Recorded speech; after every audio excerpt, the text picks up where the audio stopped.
کشف الدجى بجماله. بسم اللہ الرحمن الرحیم. السلام علیکم ناظرین پروگرام صبح نور کے ساتھ نذیر غازی حاضر ہے.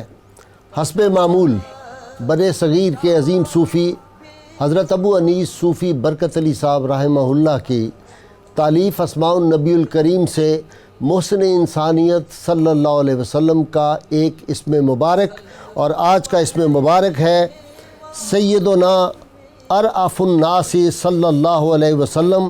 ہمارے سردار سب سے زیادہ شفیق مشفق مہربان، درود و سلام بھیجے اللہ آپ پر. حدیث ہے کہ حضور اقدس صلی اللہ علیہ وسلم لوگوں کے ساتھ تمام جہان سے زیادہ شفقت فرمانے والے تھے اور لوگوں کے لیے بہترین تھے، اور آپ صلی اللہ علیہ وسلم کی ذات سے لوگوں کو زیادہ نفع ہوتا تھا. یہ بات کوئی ڈھکی چھپی نہیں.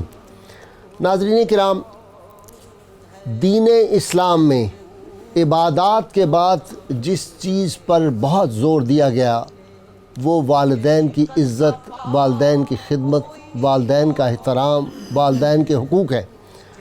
نبی عالمین صلی اللہ علیہ وسلم کی احادیث، اس پہ بے شمار احادیث ہے جن کا میں جسٹ صرف عرض کرنا چاہ رہا ہوں. اور اس سے پہلے بھی قرآن حکیم میں اللہ کریم نے ارشاد فرمایا وَبِالْوَالِدَيْنِ احسانا، اور ماں باپ کے ساتھ بھلائی اختیار کرو. جہاں جہاں والدین کے حقوق کی، ان کے احترام کی، ان کی عزت کی بات ہوئی ہے، وہاں لفظ احسان یوز ہوا ہے، جس کا مطلب یہ ہے کہ کمال درجے کا احترام، کمال درجے کا سلوک، جو سلوک کی معراج ہو سکتی ہے وہ والدین کے ساتھ کریں. اور نبی عالمین صلی اللہ علیہ وسلم نے ارشاد فرمایا کہ والدین کی جو زیارت ہے، خوشی کے ساتھ جو آدمی ان کے چہرے کی زیارت کرتا ہے اس کو ایک مبرور حج کا ثواب ملتا ہے. صحابہ نے عرض کیا یا رسول اللہ صلی اللہ علیہ وسلم، اگر دن میں 100 مرتبہ آپ خوشی سے کوئی آدمی اپنے والدین کے چہرے کو دیکھے تو فرمایا ہاں، اللہ تعالیٰ تو بہت بڑا سخی ہے، اس کے ہاں کیا کمی ہے. تو جس آدمی کو اتنی آسانی کے ساتھ اللہ تعالیٰ نے یہ ثواب مہیا کر دیا کہ والدین کے چہرے کو محبت سے دیکھنے، ایک نظر دیکھنے سے حج مبرور کا ثواب ملتا ہے، تو خوش نصیب ہیں وہ لوگ جن کے والدین حیات ہیں. وہ ہر روز حج کیا کریں، دن میں کئی بار، سینکڑوں بار حج کیا کریں. اور پھر فرمایا کہ جو لوگ اپنے والدین کی خدمت کرنے والے ہوں گے، قیامت کے روز جس دروازے سے چاہیں گے، اور بعض اوقات آتا ہے ایک مخصوص دروازہ ان کے لیے مختص کر دیا گیا ہے جس سے وہ جنت میں داخل ہوں گے. تو والدین کے حقوق کیا ہیں؟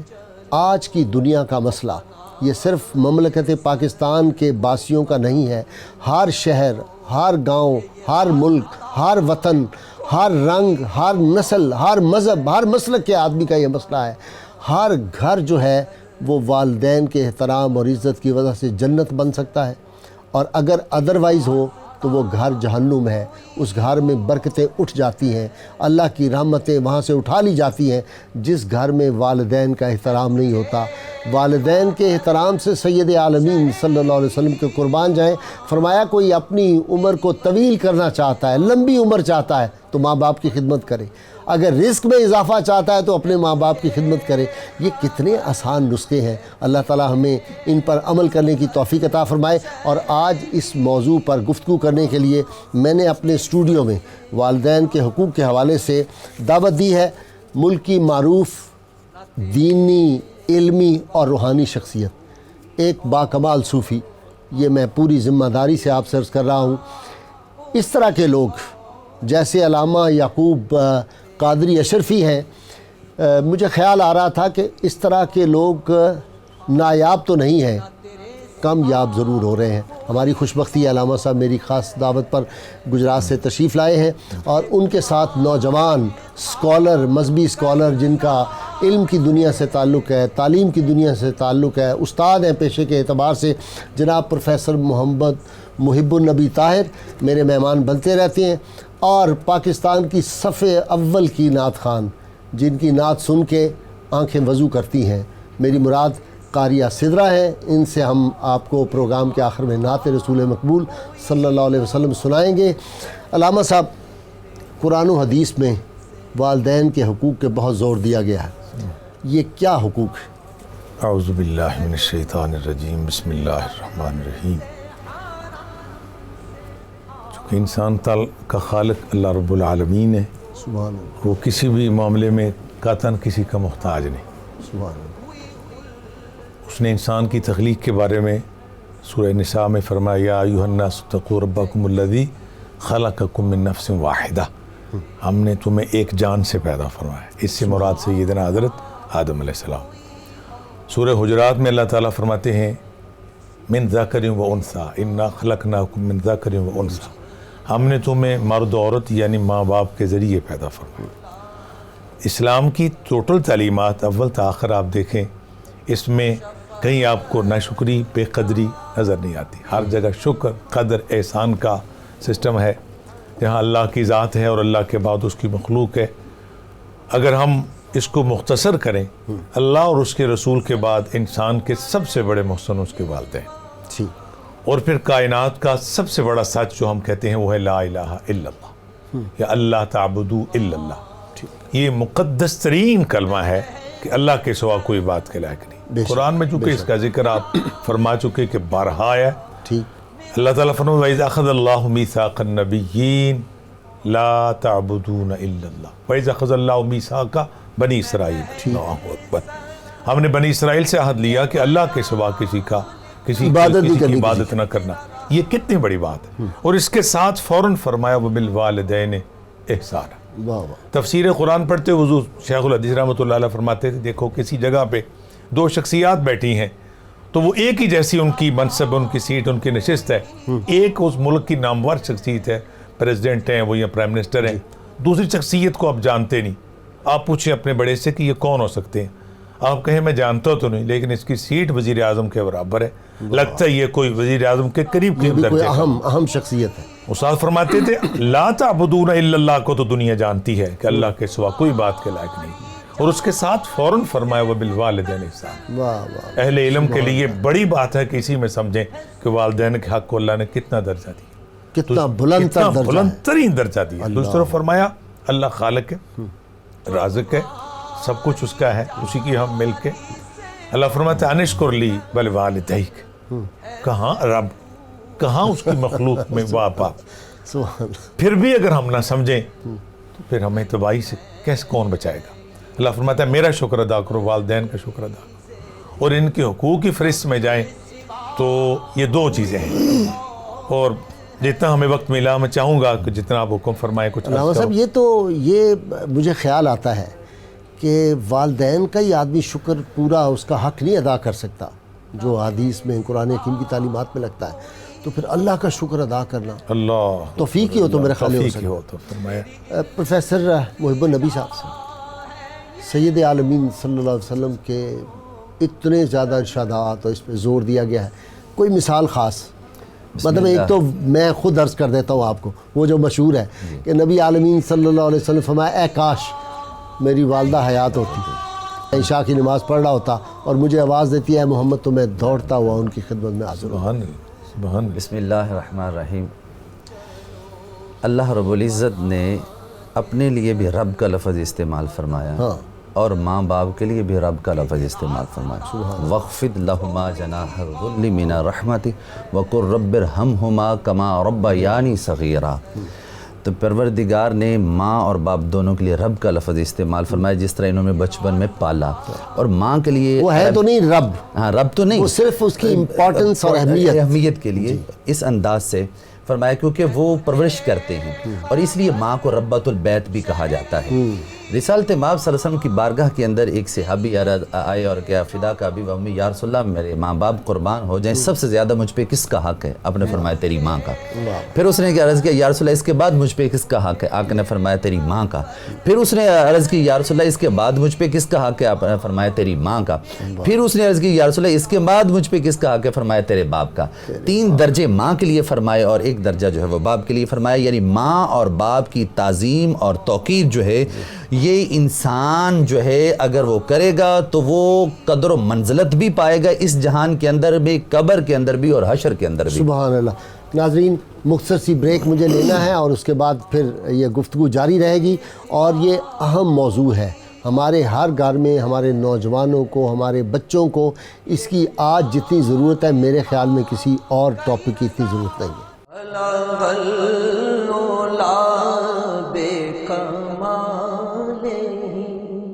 کشف دجا بے جمالہ الغلا بے کمالہ کشف دجا بے جمالہ.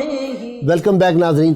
علامہ صاحب, اسلام نے جس طرح میں نے شروع میں انٹرو میں بھی عرض کیا کہ بہت زور دیا ہے والدین کے احترام پہ, اس کی وجہ کیا ہے, کیا حکمت ہے اس میں, کیا ہے؟ اللہ تبارک و تعالیٰ کے جتنے احکامات ہیں کوئی حکمت سے خالی نہیں. ٹھیک ہے. ہم جتنا بھی علم حاصل کر لیں, جتنی بھی غوطہ کریں, ہم اس کو یہ نہیں کہہ سکتے کہ ہم نے حرف آخر تک ہم پہنچ گئے, لیکن کوشش کرنا یہ ہمارے لیے لازم ہے. اس انسانی معاشرہ جو ہے اللہ تبارک و تعالیٰ نے اس کو تخلیق فرمایا, اور اس میں بہت بڑے بڑے خوبصورت اشعار بھی اس پر ہیں, لوگ اس پر سے میں گریز کرتا ہوں. نہیں آپ سنائیں, ضرور سنائیں جو آپ کے ذہن میں جی, کہ انسان کو کیوں پیدا کیا. ایک تو اس کی بندگی اور عبادت کا مطلب فرمایا انسان جو ہے یہ احساس رکھے, قدر کرے, اور اس کی قدر زیادہ کرے جو اس کا محسن زیادہ ہے, جس کے احسانات زیادہ ہیں. جس طرح فرمایا یا ایھا الذین آمنوا اتقوا اللہ حق تقاتہ, اللہ سے ایسے ڈرو جس طرح اس سے ڈرنے کا حق ہے. ہم جب تشریح کر رہے ہوتے ہیں اس آیت کی بچوں کے سامنے, تو وہ بس میں آتے ہیں دیکھو ایک سسٹم ہے, ایک کوئی ڈپارٹمنٹ ہے, کوئی ادارہ ہے, اس میں جیسا جیسا درجہ ہے ویسا حکم ہے. جب بریگیڈیئر کا آرڈر آ جائے تو پھر صوبے دار کا نہیں چلتا. اسی طرح جب ڈرنے کی بات ہے تو اللہ سب سے بڑا ہے. پھر اللہ تعالیٰ کے بعد جس طرح میں نے پہلے عرض کیا کہ والدین کا حکم, ایک بچہ یا ایک معاشرہ جس بچے سے آگے سسٹم چلتا ہے وہ دیکھتا ہے کہ یہ دو ایسے رشتے ہیں کہ میرے دنیا میں آنے پر سب سے بڑی مشقت اور محنت انہی شخصیات کو ہے, اور میرا قرآن, میرا دین, میرا رب, میرا رسول مجھے ان کے ساتھ کیسا رویہ رکھنے کا ثبوت دیتا ہے, کیسا مجھے سبق دیا جا رہا ہے. ویسے تو جس طرح ذکر فرما رہے تھے آپ کے اولڈ ہاؤس بھی بن چکے ہیں اور ادھر بننے جا رہے ہیں, میں اس کے ٹوٹل خلاف بھی نہیں ہوں اور اس کے حق میں بھی نہیں ہوں. یہ ضرور کہوں گا کہ وہاں تک نوبت کیوں آئے. تو اس کی اگر معاشرے میں اس چیز کی قدر پیدا ہو کہ جب ہم اپنے والدین کے سامنے میرا بچہ کہے کہ دادا ابو یہ کام کر رہے ہیں, جب اسی وقت اٹھوں گا تو میرا بچہ سمجھے گا باپ کے حکم پہ اس طرح اٹھا جاتا ہے. اس طرح معاشرے سنوریں گے, نسلیں سنورنے کا ایک شاندار ذریعہ ہے کہ وہ کسی محسن کا احسان یاد رکھے. اچھا, ایک حدیث پاک میں یہ بھی تو الفاظ آئے ہیں نا کہ تم اپنے والدین کی عزت کرو اور تمہاری اولاد تمہاری عزت کرے گی. بالکل, یہ چیز کو ہم مکافات عمل کہتے ہیں. جو کچھ ہم کر رہے ہیں, اگر میں اپنے باپ کی بات کو آئی گئی کر دیتا ہوں تو میں کیسے امید رکھ سکتا ہوں کہ میرے بچے مجھ پر ایسا کریں. پیچھے قرآن کی آیت کا ریفرنس موجود ہے, جزاء الاحسان الا الاحسان, احسان کا بدلہ ہی احسان ہے. اگر تم ایسا نہیں کرو گے تو یہ مت امید رکھو کہ تمہاری نسلیں تمہاری عزت کریں. سبحان اللہ. پروفیسر صاحب, یہ کون سے حقوق ہیں اولاد پر والدین کے وزاویز, ان کے احترام کے؟ مختصر 1 2 3. 1 2 3. سب سے پہلی بات یہ ہے کہ آقا علیہ الصلوۃ والسلام نے فرمایا ماں باپ ہی تمہاری جنت ہیں اور وہی تمہاری دوزخ ہیں. ٹھیک. ان کی خدمت, ان کی تعظیم اور توقیر, اور ان کی تعظیم اور توقیر کس انداز سے, فلا تقل لہما اف, اف تک بھی نہیں کرنا. آپ علیہ الصلوۃ والسلام پہلی سیڑھی پہ قدم رنجا فرمایا تو فرمایا آمین, دوسری پہ فرمایا آمین, تیسری پہ فرمایا آمین. صحابہ نے پوچھا یا رسول اللہ صلی اللہ علیہ وسلم آمین آمین اس کی وجہ کیا؟ آقا نے فرمایا, جبریل نے کہا کہ آقا جو آپ پہ نام, آپ کا نام اس میں گرامی لیا جائے, آپ پر درود نہ پڑے, اس کی ناک خاکلود ہو جائے. میں نے کہا آمین. جس نے ماہ رمضان کو پایا اور اس کے روزے نہ رکھ سکا, لیکن مین اب وہ ہمارا ٹاپک اس کی بھی ناخاکلود اور اہمیت اس سے اندازہ ہوتا ہے. اور اگر جس نے ماں باپ کو ایک کو یا دونوں کو پایا, ان کی خدمت کر کے جنت نہ پا سکا, وہ بھی تباہ ہو جائے, تو خدمت ہے.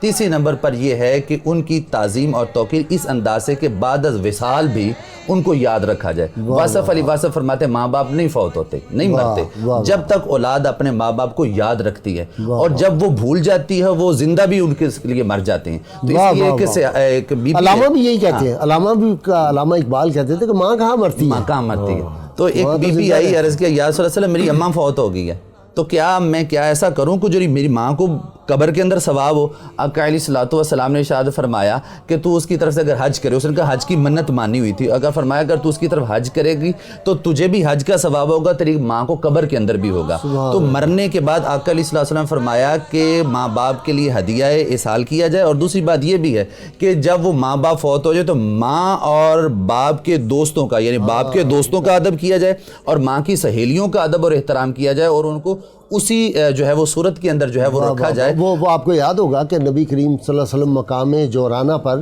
گوشت تقسیم فرما رہے تھے صحابہ میں، تو ایک مائی بڑھیا آئیں بہت نحیف، آپ نے اپنی چادر مبارک جو ہے کندھے سے وہ اتار بچھا کے دی، وہ بچھا دی۔ صحابہ نے پوچھا کون ہے؟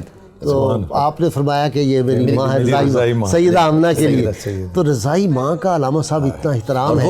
ایک علامہ صاحب یہ فرمائی اولڈ ہاؤسز بن گئے ہیں، جی جو ہی والدین ذرا بوڑھے ہوتے ہیں اٹھاتے ہیں ان کو جا کے۔ یورپ میں تو یہ بہت زیادہ کلچر ہے، انفارچونیٹلی ہمارے یہاں بھی شروع ہو گیا ہے، لیکن میں سمجھتا ہوں کہ یہ ایک لحاظ سے کچھ بہتر ہے کہ بجائے اس کے کہ وہ سڑکوں پہ پڑے ہوتے ناداری کی حالت میں، تو مختلف ادارے بن گئے ہیں ہمارے ملک میں، وہاں وہ لوگ پڑے ہوئے۔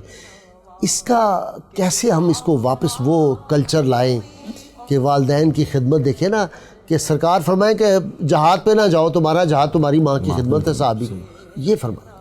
اصل میں اولڈ ہاؤس کا جس طرح آپ نے فرمایا، بنیادی طور پہ یہ چیز کو ہم فوری طور پہ غلط نہیں کہہ سکتے۔ ہمارے بعض افسوس سے کہتا ہوں علماء ہی ایسے ہیں جو فوراً فتویٰ دینے کے موڈ میں ہوتے ہیں، کسی بات کو ہر طریقے سے دیکھنا چاہیے۔ جس طرح آپ نے فرمایا کہ دوسروں کے والدین اگر ان کو کوئی پانی کا گلاس پوچھنے والا نہ ہو، تو اگر کوئی ایسا ادارہ سرکاری طور پہ یا کوئی غیر سرکاری تنظیم اس کا اہتمام کرے تو اس کو میرا اپریشیٹ کرنا چاہیے۔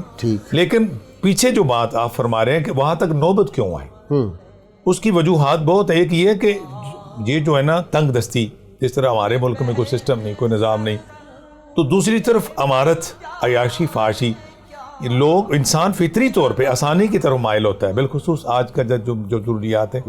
تو وہ جو لوگ جو آسودہ حال ہیں وہ کوئی غلط کام بھی کریں تو غربا سمجھتے ہیں کہ یہ ایک بڑا معتبر کام ہے جو وہ رؤسا کر رہے ہیں۔ ان ملکوں کی سے یہ جراثیم ادھر آ رہے ہیں، تو چونکہ وہاں دادی دادا اور نانی نانے کا کوئی تصور نہیں۔ صحابہ یا اولیاء کرام کس طرح احترام کرتے تھے اپنے ماں باپ؟ سبحان اللہ، سبحان اللہ، سبحان اللہ۔ یہ تو آپ اس طرح فرما رہے ہیں کہ جس طرح ایک کوئی ایسی شخصیت ہو جس نے ایسا پریکٹیکل کیا، اس میں بہت ساری پاکیزہ ہستیوں کا نام آتا ہے۔ عزیز بایزید بستامی رحمۃ اللہ علیہ، سبحان اللہ، جن کے بارے میں آتا ہے کہ آپ کبھی والدہ نے پانی مانگا، جب لے کر آئے ماں سو چکی سی، اور ان کے واقعات ایسے، نزہۃ المجالس ہماری کتاب ہے، اس میں واقعہ لگتا ہے یہ کسی ٹھنڈے علاقے میں رہتے تھے، جی بالکل، بہت ٹھنڈا علاقہ، ایسا سسٹم تھا۔ تو پانی لے کر آئے، پیالے میں پانی تھا، قطرہ قطرہ کچھ نکلتا بھی رہا، اور رات گزر گئی اور وہ پانی اتنا جم گیا کہ آپ کے ہاتھوں کے بعد حصوں پہ برف جم گئی۔ جب ماں اٹھی تو پوچھا پانی کے لیے، تو عرض کیا میں تو رات کا ہی کھڑا ہوں لے کے، جو پانی دیا تو اس جگہ سے خون نکلنے لگا جہاں سے وہ برف چپٹ گئی ہوئی تھی، ایسے حالات بن گئے ہوئے تھے۔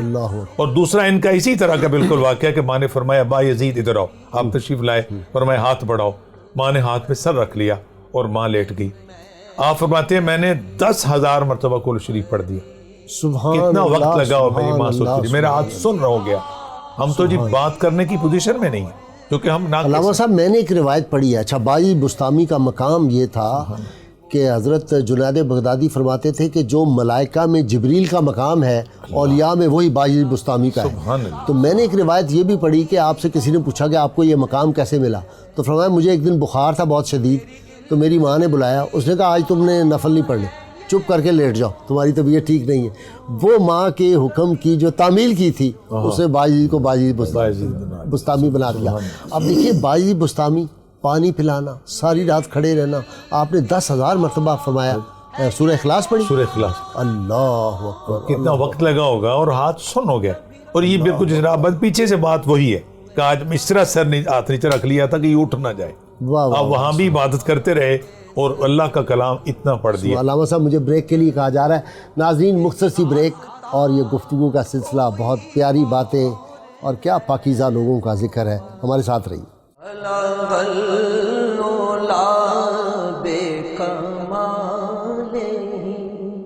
کشف الدجى بجماله لغى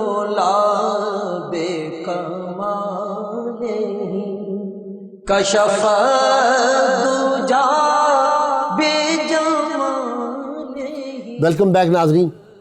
پروفیسر صاحب، ثمرات، ہر نیکی کے ثمر ہیں. جو بھی آدمی نیک عمل کرتا ہے اس کی برکات ہیں، ثمرات ہیں. والدین کی خدمت کے کیا ثمرات ہیں؟ اور آپ پروفیسر ہیں نا، 1 2 3 4. ثمرات تو اس انداز سے کہ بڑی مشہور روایت جو ہے وہ جناب عمر سے، کہ وہ 3 دوست جو جا رہے تھے، وہ غار کے اندر وہ آیا اور غار کے اندر وہ پتھر گرا اور دروازہ بند ہو گیا اور ہر ایک نے اپنی اپنی نیکی کی. ایک اس میں جو تھا نا، اس نے کہا پروردگار تو بہتر جانتا ہے کہ وہ رات میں آیا اور دودھ جو ہے اپنی ماں کے لیے لے کے سہرانے کھڑا رہا اور ساری رات گزر گئی اور بچوں کو میں نے اس وقت تک نہیں پلایا جب تک میں اپنی ماں کو نہیں پلا لیتا تھا. تو میری ماں جب صبح اٹھی تو میں دودھ لے کے کھڑا تھا. اگر تیری بارگاہ کے اندر یہ نیکی مقبول ہے تو پروردگار پتھر کو ہٹا دے. تو ماں کی خدمت کے اندر کھڑے رہنا اتنا اجر اور ثواب کا باعث بنا کر رب پہاڑوں کو بھی ہلا دیتا ہے، پہاڑوں کو بھی ہلا دیتا. دوسری خدمت یہ ہے کہ ایک صحابی آقا علیہ السلام کی خدمت میں حاضر عرض کہ یا رسول اللہ صلی اللہ علیہ وسلم، میں اپنی ماں کو کندھوں پہ اٹھا کے 7 حج کرائیں، کیا اس کی میں نے خدمت کا بدلہ دے دیا؟ پر فرمایا تو ایک رات کا بدل نہیں دے سکتا، اجر اس کا یہ ہے کہ تیرے لیے جنت ہے. تو وہ دوسرے مقام پہ فرمایا. اور رسالت مآب صلی اللہ علیہ وآلہ وسلم، ایک وہ صحابی کہتے ہیں کہ یا رسول اللہ صلی اللہ علیہ وسلم، میں پتھروں پہ جب چلا اور ماں کو جب اس کو پتھر کو ڈالا جاتا تو وہ کباب بن جاتا، تو میں نے اس کیفیت کے اندر ماں کو اٹھائے رکھا اور اپنی ماں کو کندھوں پہ سوار کیا. اس کے لیے کیا اجر ہے؟ آقا علیہ السلام نے اس کو جنت کی بشارت بھی دی. اور یہ دوسری بات یہ فرمائی کہ وہ تیری ایک لمحے کا بھی جو ہے وہ جو تو حمل کے دوران سے اٹھا رہا ہے وہ بھی تو ادا نہیں کر سکتا. اور ایک جگہ یہ بھی ہے نا کہ جب وہ پیدائش کا مرحلہ آیا تو وہ جو جھٹکے پڑتے ہیں ایک جھٹکا اس کا بھی تو وہ بدل نہیں دے سکتا. اور ماں کی دعا کے اندر حجاب کوئی نہیں اور باپ کی بد دعا کے اندر حجاب کوئی نہیں. تو پتہ یہ چلا کہ ماں کی خدمت سے ثمر یہ ہے کہ جب وہ ہاتھ اٹھائے گی تو وہ تمہارے لیے جو ہے بات جو ہے وہ قبول ہو جائے گی. سب کچھ، تمہاری جنت بھی گھر کے اندر ہے، تمہارا جہنم بھی گھر کے اندر ہے. یہی علامہ صاحب والدین زندہ. جس طرح حدیث پاک میں آتا ہے کہ نبی کریم صلی اللہ علیہ وسلم کی بارگاہ میں ایک صحابی آئے، گرمی تھی عرب کا، انہوں نے کہا جی میں نے ایک عمرے کے لیے جانا تھا اور میں وہاں پہنچ نہیں سکتا. تو آپ نے فرمایا والدہ زندہ ہے؟ آپ نے فرمایا جا کے اس کے قدم کا بوسہ لے لو اپنی والدہ کے، تو یہ جو تمہاری قسم پوری ہو جائے گی کہ تم نے کعبے کی چوکھٹ کو جا کے چومنا تھا. تو یہ تو ہے زندگی میں. اور بعد از وصال بھی، مثلا لوگ جاتے ہیں وہ سمجھتے ہیں کہ اب ان کو دفنا دیا، اس کے بعد کبھی قبرستان جاتے ہی نہیں، کبھی والدین کو یاد نہیں کرتے. بعد از وصال ان کے کیا حقوق ہیں؟ اس کے لیے سب سے معتبر دلائل تو قرآن شریف ہے جی، پھر اس کے ساتھ حدیث پاک ہے، بسم اللہ. اور اس کے ساتھ ساتھ مختصر 1 2 اشعار 3 کا بھی ہم کرتے ہوئے ہیں. اقبال رحمۃ اللہ علیہ کا شعر ہے اچھا کہ موت کو سمجھا ہے غافل احتتام زندگی، واہ واہ اے جی شام زندگی صبح دوام زندگی. واہ واہ واہ. اصل میں تو حقیقت یہ ہے، چونکہ پیچھے قرآن پاک کی آیتیں ہیں، اللہ تعالیٰ ارشاد فرماتا ہے ماں باپ کے لیے جہاں خدمت کا اصول ہے، اف تک نہ کہو عاجزی کے باوجود. آخر میں اللہ فرماتا ہے وَقُلْ لَهُمَا وَقُلْ رَبِّ ارْحَمْهُمَا كَمَا رَبَّيَانِي صَغِيرًا. یہ وہ دعائیہ کلمات ہیں جو زندگی میں اور اس زندگی کے بعد بھی مفسرین کرام اس پر اتفاق فرماتے ہیں کہ اے بندے تو سب کچھ کر چکا، اب ان کے لیے میری بارگاہ میں ان کے لیے دعا ایسے کر. جس طرح پروفیسر فرما رہے تھے، اللہ فرمائے جس طرح میں یہ چھوٹی عمر میں جب تو تھا یہ تجھ پر شفقت اور کرم کرتے رہے، اور آج تو ان کے لیے دعا کر میری بارگاہ میں کہ میں ان پر کرم کروں، میں ان کی بخشش کر دوں. تو اس دوسری طرف نبی علیہ السلام کی بہت ساری حدیث ہیں، میں ایک پڑھتا ہوں، ینتظر دعواتن تلحقو من ابن او من او والد صالح. طویل حدیث ہے، میں ذرا اتنا ہی پڑھتا ہوں. حضور نے فرمایا منتظر رہتا ہے وہ جو دنیا سے چلا جائے، وہ انتظار کرتا ہے تو اس کے لیے مغفرت کی دعا کرے.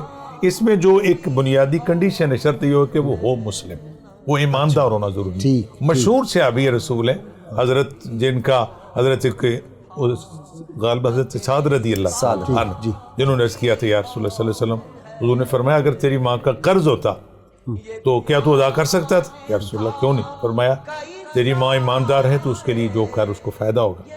اس نے پھر عرض کیا حضور کیا میں پانی کے لیے مسلمان. آج تو ہماری ہاں اختلاف اور بحث مباحثہ رہ گیا، بحث کرنا پتہ نہیں، بحث برائے بحث ہے کہ بحث برائے اصلاح ہے. اگر اتنا غور کیا جائے، پوچھا جاتا ہے آگے چیز رکھیں یا پیچھے رکھیں، نبی علیہ السلام سے مسائل نکلتے ہیں. وہ پانی کتنا قریب تھا، آدھے ہی بیر الام ساتھ. آج ہم جب قرآن پڑھتے ہیں اللہ فرماتا ہے فاحیا بہل ارض بعد موتها، اللہ تعالیٰ رحمت کا می برسا کے مردہ زمین کو زندہ کرتا ہے. پانی سے بے شمار نعمتیں پیدا ہوتی ہیں. تو پانی آپ کے سامنے ہے. آج مسجد کی چٹائی جو حضور کی مسجد میں تھی، صحابہ کی نہیں میں سمجھا نہیں، یعنی پانی جی میں ادھر فرمایا کہ وہ کنواں وقف کیا گیا. پانی یعنی اس کی نعمت ہے. اس میں سے ایک مسئلہ حل کرنا چاہ رہا ہوں کہ آج مسائل ادھر سے ہم اخذ کرتے ہیں. حضور کی مسجد پاک میں چٹائی، صحابہ پاک کی مبارک پیشانیاں، ان پہ مٹی لگ جاتی. آج اس چٹائی سے لاکھوں کے قالین تو ہم نے بنا لیے، لیکن وہ پانی جو حضور علیہ السلام کے قریب تر تھا، صحابہ کرام نے اس کا ذکر کس طرح فرمایا، کس طرح مشہور ہوا، ہی بئر لأم سعد. آج اسی طرح نعمت سامنے رکھ کے جب دعا کی جاتی ہے، یہ فلاں کی ماں اور فلاں کے باپ کو ثواب پہنچے، اس کے لیے شرط یہ ہے کہ وہ ایماندار ہو. نہیں آپ نے فرمایا کہ یہ جو کنواں ہے یہ سعد کی ماں کا کنواں ہے. سعد کی ماں کے ہی بئر لأم سعد، یہ سعد کی ماں کا کنواں ہے. یعنی وہ تو مر چکی تھی، آج کا تو طنز کیا جاتا ہے نا. آپ تو وہ ثواب کے لیے پانی پیئیں گے زندہ. پھر اس پر بہت ساری شاخیں نکلتی ہیں. جی یہ جو مرنے کا کھانا ہے عمرہ نہ کھائیں. میں کہتا ہوں کوئی ماں کا لال عالم دین اس پر غور کرے، لکھا ہو کہ عمرہ اس سے پانی نہ پئیں.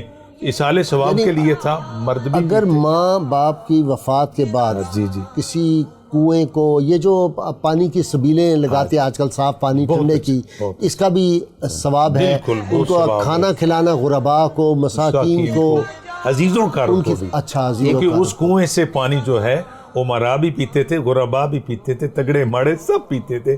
اور اس کے فرمایا بئر لأم سعد. اچھا اور کیا، یہ تو ایک ہو گیا کہ ان کو ثواب پہنچتا ہے. اس کے بعد کیا کرے اولاد؟ اس کے بعد اولاد یہ کرے کہ والدین جو فیصلے کر گئے ہوں، آج ایسا ہوتا ہے، ان فیصلوں کا احترام کیا جائے. ماں باپ جس چیز کو ناپسند کریں، اگر شریعت سے نہ ٹکراتی ہو تو اس کو بھی پسند نہ. بس اگر وہ کسی بیٹی کو حصہ دے گئے ہیں تو یہ لازمی ہے کہ لازم ہے ان کے عہد کو نبھانا، ان کے کیے ہوئے وعدوں کو نبھانا، ان کی دوستوں اور سہیلیوں کو. حضرت عمر فاروق رضی اللہ عنہ کا کہ آپ تشریف لائے، آپ ایک خچر پہ غالباً سوار تھے، تو ایک شخص آیا، آپ نیچے اترے، اپنا امامہ شریف اسے دیا، بہت کچھ پیش کیا اور اس کو سواری بھی دی. پوچھا حضرت کون؟ فرمایا یہ میرے باپ کا دوست ہے. تو میں نے اس کو خوش کر کے اپنے، یعنی جس چیز سے والدین نہ خوش ہوتے ہوں، آج کل ہوتا یہ ہے. علامہ صاحب ان کو پتہ چل جاتا ہے بالکل پتہ قبر میں، مثلا دوست کے ساتھ ملے تو ان کو پتہ ہے کہ دوست کو خوش ہوتی ہے، ان کی روح خوش ہوتی ہے. حضور جو بدر میں کفار کو مارا گیا، نبی علیہ السلام تشریف لے گئے، حضور نے ان کو جب ارشادات فرمائے تو حضرت عمر فاروق رضی اللہ عنہ نے عرض کیا رسول اللہ یہ سنتے، یہ تو مر چکے حضور، میں عمر تم سے بہتر سن رہے ہیں لیکن اب یہ بول نہیں سکتے. اور بہت ساری احادیث اس پر وارد ہیں کہ جو سنتے ہیں وہ سمجھتے ہیں کون اور کس کا بیٹا آیا، پاؤں کی آواز تک سنتے ہیں اللہ، اور پہچانتی ہے روحیں. بالکل پہچانتی. اچھا یہاں ایک اور سوال آپ عالم دین ہے، قبر میں ان کی روح جو ہے وہ تو قبر میں نہیں ہوتی، جب آدمی جاتا ہے ان کی قبر روح قبر میں نہیں ہوتی، لیکن روح کا جسم سے بالکل تعلق رہتا ہے، چونکہ سزا اور لوٹا دی جاتی ہے. آگے پورا دین ہے سزا اور جزا کا. حضور نے فرمایا جب اولاد ماں باپ کی قبر پہ گئی تو وہ ان کی روح آ جاتی ہے قبر میں، بالکل وہ پہچانتی ہے، مسلسل جسم سے رابطہ اس کے اندر ویسے ایک جملہ میں کہنا چاہتا ہوں، رسالت مآب صلی اللہ علیہ وسلم کی خدمت کے اندر جب پوچھا گیا مرنے کے بعد 3 کام ایسے ہوں گے جو قبر کے اندر پہم رواں دواں مسلسل مرنے والے کو ثواب ملتا رہے گا. آقا علیہ السلام نے فرمایا علم النافع، اس شخص نے نفع دینے والا علم پھیلایا ہو، اولاد الصالح، اس نے اپنے پیچھے نیک اولاد چھوڑی ہو، اور صدقہ جاریہ کیا ہو. 3 کام اس نے کیے ہوں گے تو اس کے اندر اس کو فائدہ قبر کے اندر ملتا رہے گا. تو پتہ یہ چلا کہ بعد از وصال جو اگر نیک اولاد ہوگی تو وہ اگر نیک عمل کرے گی تو ان کے ماں باپ کو ثواب ملے گا. جس طرح جنت کے اندر ایک شخص ہوگا اس کے درجے بلند کیے جا رہے ہوں، درجے بلند کیے جائیں، وہ بارگاہ ربوبیت کے اندر التماس کرے گا مالک میرے درجے بلند کرے، سلسلہ اعمال تو میرا کٹ گیا. رب کہے گا کہ تیرے پیچھے تیری نیک اولاد ہے جو تیرے لیے دعا کرتی ہے، اس لیے میں اس کے سبب جو ہے تیرے درجے کو بلند کرتا ہوں. اس کا ثواب اس کو پہنچتا ہے. ناظرین کرام مختصر سی بریک اور حاضر ہوتے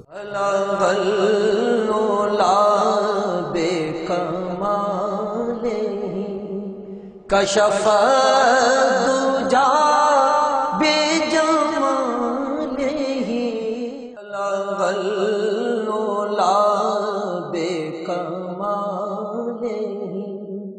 کشف دجا بے جمال.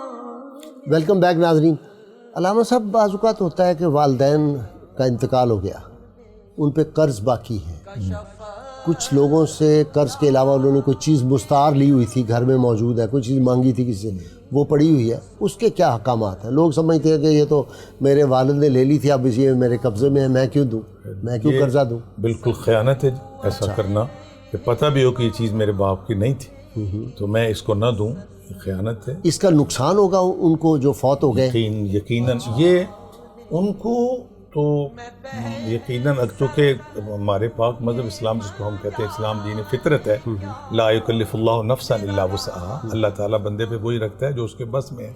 چونکہ یہ چیز ان کے بس میں نہیں اب رہی، ان کے پیچھے اولاد ان کی باشعور ہے، وہ اچھائی اور برائی کو سمجھتے ہیں، اور میں یہ سمجھتا ہوں کہ یہ اب ان پر بوجھ نہیں ہے، ان پر ہے کہ انہوں نے ایسا کیوں نہیں کیا۔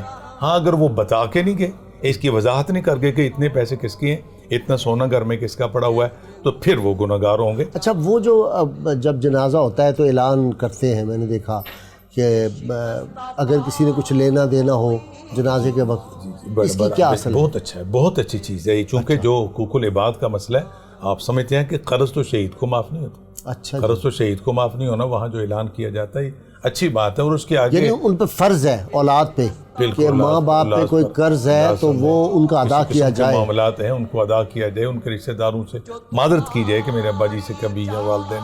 اچھا، جیسے پروفیسر صاحب وہی فرما رہے تھے کہ آپ نے نیک اعمال کیے، آپ نے کچھ قرآن کریم کی تلاوت کی، اس کا فائدہ ان کو قبر میں جاتا ہے، ان کی نیکیاں بڑھتی ہیں یا کیا؟ اگر وہ ایماندار ہیں اس کے لیے شرط ہے، جتنی بھی آیات ہیں دعا کی اس کے پیچھے کنڈیشن ہے کہ ان کا ایماندار ہونا لازم۔ ٹھیک ہے، جس طرح حدیث شریف کا ریفرنس دیا جا رہا تھا، نبی علیہ الصلوۃ والسلام فرماتے ہیں ایک شخص جو جنت میں ہوگا اللہ کے فضل سے، آپ سمجھتے ہیں جو بھی وہاں جائے گا اللہ کے فضل سے۔ خود سرور عالم صلی اللہ علیہ وسلم کو پوچھا گیا حضور آپ بھی؟ حضور نے فرمایا میں بھی، اللہ کے فضل سے اللہ کی جنت میں ہوگا۔ جنت کے مختلف درجات ہیں، درجہ ذرا نچلا ہوگا، اللہ اس کا درجہ بلند کرے گا۔ حدیث کے الفاظ ہیں، عرض کرے گا فیقول یا ربی انا لی ھذا، میرے ساتھ یہ کیوں کر ہوا، میرے درجہ کیوں بلند ہوا؟ جواب دیا جائے گا فیقول، کہا جائے گا بے استغفار ولدک، تیرے بیٹے نے تیرے لیے بخشش کی دعا کی، باپ گناہ گار ہے تو بخشا جائے گا، اگر بخشا ہوا ہے تو اس کا درجہ بلند۔ سبحان اللہ۔ اور بیٹے کا یا اولاد کا دعا نہ کرنا، یہ طبرانی شریف کی حدیث ہے کہ اللہ تعالیٰ ان کے رزق کو قطع کر دیتا ہے، ان کی عزت و آبرو، کاروبار، دیگر معاملات میں قدرتی طور پہ جو ہے نا وہ مندے کی پوزیشن آ جاتی ہے کہ انہوں نے اپنے والدین کے لیے دعا کرنی چھوڑ۔ تو یہ تو بڑا فائدہ ہے پروفیسر محب النبی کہ بندہ اپنے والدین کی خدمت کرے، اس کی عمر بھی بڑی، اس کا رزق بھی بڑا، اور بائی بستامی بھی ماں کی خدمت سے، جنید بغدادی ماں کی خدمت سے، اور عاشقوں کے سردار اویس کرنی ماں کی خدمت کی وجہ سے، غوث اعظم، یعنی یہ ماں باپ کی خدمت کے بغیر تو کوئی ولی غوث قطب بن نہیں سکتا، یہی بات ہے، نیک آدمی نہیں بن سکتا۔ اسی لیے وہ جو حدیث پاک ہے نا، وہ ذرا سنائیں واقعہ ہمارے ناظرین کے لیے، کہ کلمہ نہیں پڑھ سکتا تھا ایک صحابی، اور ماں پہ تشدد کرتا تھا اور ماں پہ ظلم زیادتی کرتا، وہ ذرا سنائیں واقعہ۔ رسالت ماہ صلی اللہ علیہ وسلم کی بارگاہ کے اندر صحابہ آئے، یا رسول اللہ صلی اللہ علیہ وسلم، ہمارا ایک دوست ہے صحابی ہے، وہ اس کی زبان سے کلمہ جاری نہیں ہو رہا، آقا علیہ السلام وہاں پہ تشریف لائے اور پوچھا کہ یہ نماز پڑھتا ہے؟ پڑھتا ہے، ایماندار ہے، ایماندار، کہ اس کی ماں کو بلاؤ۔ ماں سے پوچھا کہ وہ بتائے گا یہ ماں کا نافرمان ہے، تو آقا علیہ السلام نے فرمایا پھر یوں کرو کہ ایک یہاں پہ لکڑیاں جلاؤ اور آگ جلاؤ اور اس کو ڈالنے کے لیے جو ہے وہ اشارہ کیا۔ تو مائی صاحبہ جو اس کی جو ماں تھی، اس نے کہا کہ یا رسول اللہ میرے سامنے اس کو یوں نہ کریں۔ آقا نے فرمایا پھر اس کو معاف کر دے۔ تو جب اس کی اماں نے اس کو معاف کیا تو اس کی زبان سے کلمہ طیبہ جو ہے وہ جاری ہو گیا۔ تو آقا علیہ السلام نے فرمایا کہ اللہ کا شکر ہے کہ جس نے میری وجہ سے اس کو آگ سے بچا لیا۔ تو ماں کا معاف کر دینا اس انداز سے جو ہے وہ جہنم سے بھی بچا لیتا ہے اور اللہ کا قرب بھی عطا کرتا ہے، اور ماں اور باپ کی تعظیم اور توقیر کرنے سے جنت کے اندر تو بڑا مقام ملتا ہی ملتا ہے، بلکہ ایک وعید بھی یہاں پہ کہنا چاہتا ہوں کہ ایک شخص جو گستاخ ہے اس کو اس دنیا میں، اس دنیا کے اندر جو ہے وہ بھی سزا مل جاتی ہے۔ بڑے لوگ دیکھے ہوں گے، آپ باز کرتے ہیں، مختلف جگہوں پہ جاتے ہیں، لیکچر دیتے ہیں، کوئی واقعہ آپ کو یاد ہو کہ جس نے ماں کی خدمت کی، سیدہ جس طرح آپ نے ان کا بائی بستامی رحمۃ اللہ کا واقعہ سنا، تو آپ نے پریکٹیکل بھی دیکھا ہے لائف میں؟ بہت دیکھا ہے۔ اچھا، بہت سارے ایسے لوگوں کو دیکھا ہے جنہوں نے زندگی میں نے ایک ایسے شخص کو جانتا ہوں جس کے والدین میں سے صرف ماں تھی اور بہن بھائی کوئی نہیں تھا۔ اچھا جی۔ تو اس ماں کی پوزیشن ایسی تھی کہ اس کو کوئی سنبھالنے والا نہیں تھا، آنکھیں باندھ کر، اپنی آنکھیں باندھ کر اپنے والدین کے پاؤں جب غسل کا وقت آتا پانی رکھتا اور اس کے پاؤں اور سر یعنی اس طرح کر کے وہ غسل دیتا. اور اس شخص کی وصال کی اتنی معروف خبر ہوئی اس علاقے میں کہ اس کو جب ایسا وقت آیا تو لوگ حج پہ گئے تو انہوں نے کہا کہ وہ باتیں نہیں کرتا تھا لوگوں سے عام مسجد میں جانا آنا اور ماں کی خدمت. تو حج پہ لوگ گئے تو وہاں سے انہوں نے خط لکھا, اس وقت خط لکھتے تھے. انہوں نے کیا خط لکھا ہے, وہ فلاں بندہ, اس کا نام نہیں مجھے یاد اس وقت, دیکھو اتنا ہم نیک سمجھتے ہیں, اس نے حج پہ آنا تھا, ہمیں نہیں بتایا. حج پہ آیا وہاں لوگوں نے دیکھا, اس وہاں دیکھا, جبکہ ان لوگ اس کو روز وہاں بھی دیکھتے تھے. اللہ, اب لوگوں نے کہا چپ کر جو آنے دو. جب وہ آئے تو ان کے آنے تک یہ بندہ فوت ہو چکا تھا. تو اس نے کہا کہ آپ نے کیا کہا, جو جتنی بات میں نے سنا دی مجھے معاف کر دو, اب مزید نہ پوچھنا. واہ واہ, اس طرح کی بے شمار مثالیں موجود ہیں. بہت شکریہ قاری سدرہ, نعت رسول مقبول صلی اللہ علیہ وسلم. اے رسول امین خاتم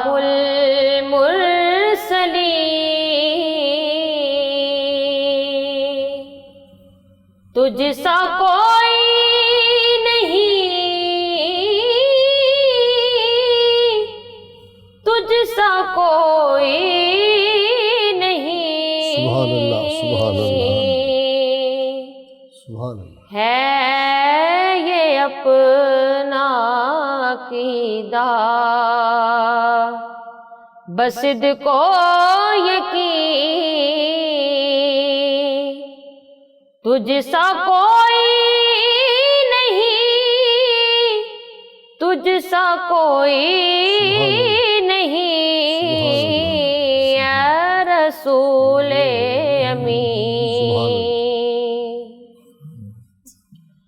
اور دست قدرت نے ایسا بنایا تجھے, واہ, سبحان اللہ. جملہ سجایا تجھے, سبحان اللہ. جملہ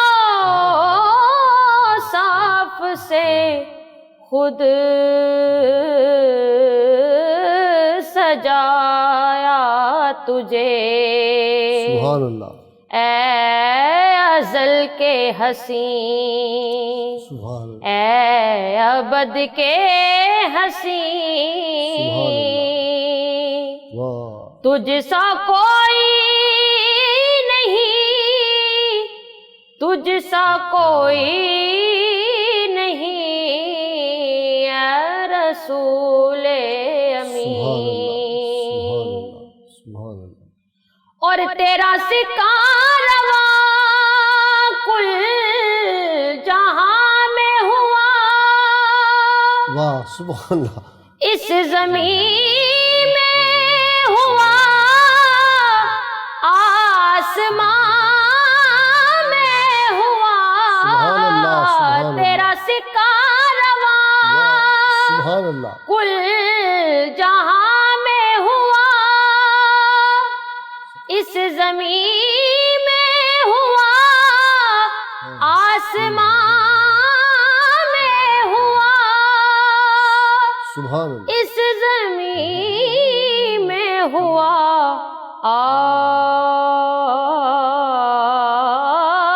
آسمان میں ہوا.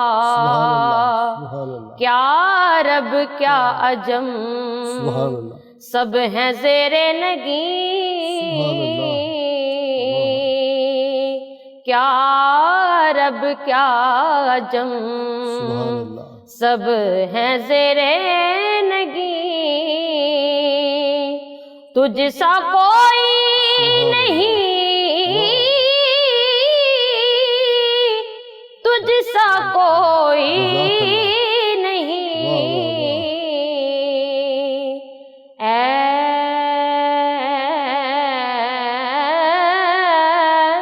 رسول امین. سبحان اللہ, سبحان اللہ. سدرہ, واہ, سبحان اللہ. اللہ تعالیٰ اور تاثیر عطا فرمائے، تمہاری آواز اور تمہارے جذبوں کو اللہ تعالیٰ اور برکت دے۔ آپ نے ہمیں نعت سنائی، انشاءاللہ پھر بھی آپ تو ہماری مہمان بنتی رہتی ہیں۔ علامہ یعقوب صاحب، پروگرام کا چونکہ محدود وقت ہوتا ہے، میں آپ کا بڑا شکر گزار ہوں، آپ یہاں تشریف لائے اور آئندہ بھی انشاءاللہ آپ اس پروگرام کی زینت بنتے رہیں گے۔ پروفیسر محب النبی، آپ تو ہمارے مستقل مہمان ہیں، ماشاءاللہ، بہت شکریہ آپ کا بھی۔ ناظرین کرام، کتاب الشفا سے روز ایک نسخہ آپ کی خدمت میں عرض کیا جاتا ہے۔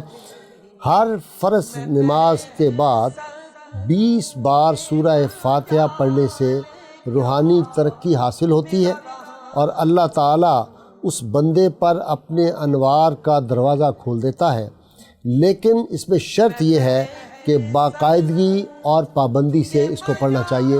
یہ سورہ شفا ہے۔ سیدنا علی المرتضیٰ کا قول مبارک، آپ نے ارشاد فرمایا، اللہ تعالیٰ کی اطاعت کے بعد سب سے بڑا فریضہ والدین کے ساتھ حسن سلوک ہے، اور پھر فرمایا کہ جس شخص نے اپنے والدین کے ساتھ نیکی کی، اس کی اولاد اس کے ساتھ نیکی کرے گی۔ ہماری دعا ہے کہ اللہ تعالیٰ ہر گھر میں ہمارے نوجوانوں کو، ہماری بیٹیوں کو، ہمارے بیٹوں کو یہ توفیق عطا فرمائے کہ وہ اپنے لیے جنت میں گھر بنا لیں، اور نسخہ بہت آسان ہے کہ اپنے والدین کی خدمت کریں، ان کی عزت کریں، ان کا احترام کریں۔ دنیا میں بھی کامیابی اور آخرت میں بھی کامیابی کی یہ کلید ہے، کنجی ہے، اور بہت آسانی سے آپ جنت حاصل کر سکتے ہیں۔ اللہ تعالیٰ پاکستان کے ہر گھر کو گہوارہ امن و رحمت بنا دے۔ پروگرام کا وقت ختم ہوتا ہے، نذیر غازی کو اجازت دیجیے، کل صبح نور میں انشاءاللہ آپ سے ملاقات ہوگی۔ اللہ حافظ۔